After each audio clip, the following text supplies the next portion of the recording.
Find all the fourth roots of 7 minus 10i. Okay, actually fourth roots are really nice because actually if you got one fourth root rectangular form, you can literally write out the other three.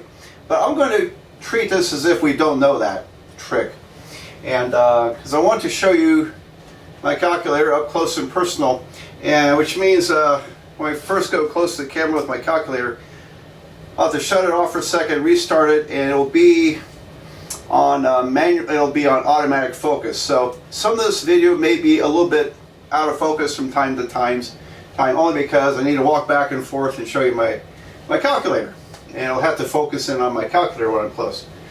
You got all that? Okay. 7 minus 10i. We want the fourth roots. All right. Well, again, like usual, we have converted to polar form. So 7 minus 10i would be, all right, so r is the square root of 7 squared plus 10 squared, which is the square root of 149, right? Yep, square root of 149. And then CIS, all right, theta will be inverse tangent of negative 10 over 7. All right, so inverse tangent. Negative 10 divided by 7 is minus 55.01. Okay, I'll round it off to two places. It's minus 55.01 degrees. Okay, which I'm going to store in my calculator. Now you always have to ask yourself, is that the correct angle? It is, because 7 minus 10i is down here in the fourth quadrant. And so minus 55 degrees is correct. So I'm going to write CIS minus 55.01 degrees. Now it would be okay if you wanted to add 360 degrees to this, so that's a positive angle. Nothing wrong with it, it'll work. I'm going to work it with the negative though. It's okay with the negative angle. And so we'll go from there. Now then, alright, so I want to write out the roots in polar form. And first of all, let's call this 149 to the 1/2 power, and then CIS minus 55.01 degrees. Okay, the roots are separated by,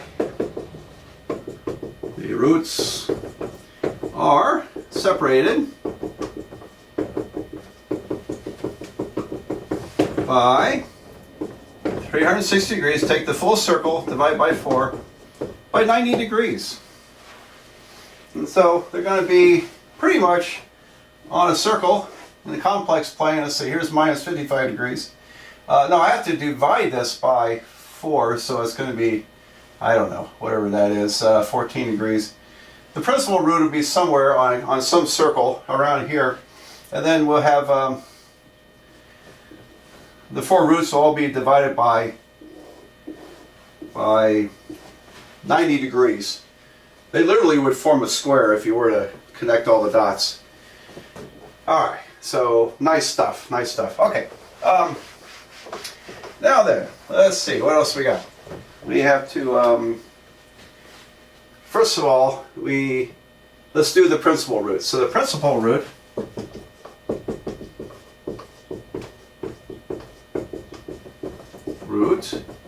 is, okay, it's going to be 149 CIS minus 55.01 degrees raised to the 1/4 power. So now this is going to be 149 to the 1/4. Oh, wait a minute. No, this is a 1/2. I forgot to write my 1/2 there. Don't forget that. That's pretty important. So 1/2 raised to 1/4. Multiply exponents. That's the rule. You get 149 to the 1/8 power. 149 to the 1/8 power. And then I'm going to divide this number by 4. So divide by 4. And I get CIS negative 13.75 degrees. Alright, and I kept all my decimal places. Okay, I'll put parentheses here. So that's the principal root.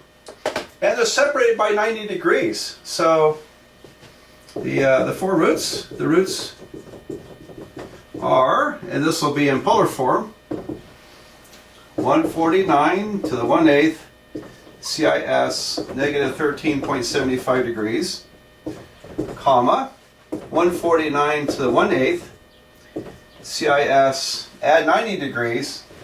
What's that going to be? 90 minus 76. 76.25. Am I doing that right? Plus 90. Yeah, 76.25 degrees. 25 degrees. And then two more. 149 to the 1/8 CIS add 90. And I get 166 point, I guess I don't need the parentheses there, do I? Okay, 166.25 degrees. Finally, 149 to the 1/8 CIS, add 90 degrees to this, and we get 256.25 degrees. Okay. Alright, now if I add 90 again, I'm going to get 356.25 degrees, which is, no, 346.5 degrees, which is also the same position on the circle as the negative 13.75. Okay, you got all this down? Alright, now comes the tedious part. The tedious part is converting them back to rectangular form. So, I'm going to do some erasing, and here's what I'm going to get the camera refigured to automatically focus. So it might be a little blurry occasionally on this. I don't know what will happen, but we'll see. Now we're ready to calculate these fourth roots in rectangular form. Right here I've got them written out in the polar form. And but you know, we start off in rectangular form. Let's go back to rectangular form. Okay. So the roots are. Now I'm going to move back and forth here, and I've got the focus set on, I believe it's on automatic, so it's going to focus on my calculator. So if things get a little blurry, bear with me, and I think it's going to work out. So hopefully the color tint will change. Sometimes it changes that automatically too, and it just gets kind of weird. Alright, so pretend I've got my original angle of, I gotta get that, sorry about that, had some kind of glare in there. Alright, minus 13 point, what is it, 75 degrees. Okay, but when I look at my little screen here, it's reading totally backwards for me, so I can't read it quite as well as you can, because you're seeing it forward. There we go. Alright, now I'm going to hit the Store X button. So over here somewhere on my calculator, I've got a STO button. I'll hit STO, and then, no, that didn't do it. Let me hit clear. Oh, I hit the answer button, sorry. Wrong button. Alright, store is this guy right here, right? You're probably screaming at me. No, it's this button. Alright, so hit the store button, and then I'm going to hit X. Now, this calculator has a X variable key. And there we go. Now I'm going to hit enter. And if all goes well, my calculator thinks X. Come on, focus, focus, focus, focus. Oh, don't do this to me. Oh, sorry. There it is, minus 13.25 with all the other decimals in it. Alright, so that's X. Now, if you have a TI 30 calculator, for example, I mentioned, oh boy, now look at the color, it's all weird. So I hope I can adjust the color out. This might be a strange video.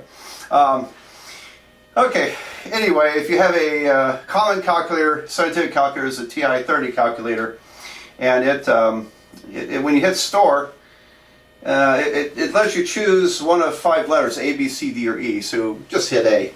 And then later you can hit, I think it's a recall button, but I don't have one in front of me. Hit recall A, and that's like bringing it back up again. On my calculator, from now on, whenever I hit X, the calculator is going to use this angle until I change it again. Alright, so, and most scientific calculators have some kind of storage capacity where you can hit a store button and then you can recall it or bring it back out of memory. So you might play with that, because if you do what I'm doing on your calculator, it's going to save you a lot of time. So anyway, and I like that use of technology. All right, now, so I stored it there, and okay, here we go. Oh, try to get the glare off it. All right, that's good. All right, now I'm going to hit, what am I going to hit? I'm going to hit 149. Here, let me just do it. 149 raised to the parentheses 1 divided by 8, close parentheses, then cosine of my memory variable, in this case x. Alright, so there's, oh, that came out really nice. 149 raised to the little caret key on my calculator is your exponent key. A lot of scientific calculators, it's y to the x rather than a caret key. Parentheses 1 divided by 8, and then cosine x. Then I'll hit the enter button, which is like the equal key, and I get a number, 1.8, I'm reading it backwards, 1.816 it rounds off to. So, oops, I just bumped the camera, didn't I? Alright, that's a mess. 1.816, okay. So as you can see, my studio is not terribly, it's not terribly sophisticated here. Alright, now I'm going to hit down here the entry button. See that? Right above the enter button is entry. So I have to hit, you know, in my case I have to hit second and then entry, and it brings up that calculation again. I'm trying to get the glare off that camera, sorry. Can you see it okay? Alright. And now I'm going to scroll left. I have arrow buttons over here, and you probably do too. Scroll left to the beginning of cosine, and then I'll hit sine. Come on, focus. There it is. Then I'll hit enter, and I get that number, negative 0.444, I think. Yeah, negative 0.444. So minus 0.444i. Great, comma. So we have our first root, which is our principal root. Okay, now then. Next step, I'm going to do x plus 90 degrees and store x. So I'm going to hit, okay, let me type it in and I'll show you. X plus 90 store x. So that's what it looked like on my calculator, which means I'm adding 90 degrees to x, and I'm going to store it as my new x. So when I hit enter, it should give me that number. What is that? 76.25 degrees, something like that. Alright, so that's my second angle. And now, I think I'm in business. Because, and I hope this works on your calculator, I don't know. Sorry, I didn't mean to get quite so in your face there. I'm going to hit entry 3 times. So watch this. Okay, there's the first time. It brought up the, can you see it? Anyway, it brought up the x plus 90. I'm going to hit it a second time, and that gives me the sign. I hit it a third time, and I'm back to 149 to the 1/8 times cosine of x. But now the x has changed. So when I hit equal, I'll get a new number, 0.444 something. Okay, so I'll write that down. 0.444. And now I'm just going to keep doing that. You see? So if you're lucky, your calculator has a buffer that stores the last few calculations.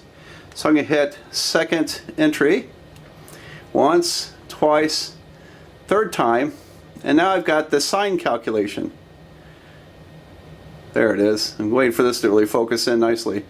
So I just hit entry 3 times in a row, and it got me to the sine calculation. And then I forgot to show you, but when I hit enter, I get plus 1.816i. Okay. Alright, I'll show you again one more time. So here we go. I'm going to hit the entry button 3 times in a row, and you can watch the screen there if I can get it focused well. So that's the first one, second one, third one. So I went back 3 equations. It just added 90 to x when I hit enter. I have a new angle, 166 something, 0.25 maybe. Yeah, 166.25. Again, it looks backwards on my screen, but I know it'll look fine for you. And then I hit entry 3 times. Okay, on the 3rd time I got the cosine calculation, and it gives me negative 1.816 minus negative 1.816, and then I'll do it one more time. So I hit entry 3 more times. Okay, I think hopefully you're probably getting the hang of this. Once, twice, 3rd time. Now there's the sine calculation, and there we go, 0.444. So plus 0.444i. Okay, and then I just have to do that round one more time. You know, hit the entry button 3 times. Now I've got 256.25 degrees. And then hit it 3 more times. Now I'm back to the cosine calculation. I got negative 0.444. And then 3 more times, and we're done. Minus 1.816i. There we go. So, boy, I hope you follow that fine. Well, and I hope you can do something like that on your calculator, just to save you time. Okay. So, and now you look at the numbers and say, well, I keep getting the same numbers here, sort of. Yeah, because they're 4th roots. These are going to be opposite signs. These are opposite signs.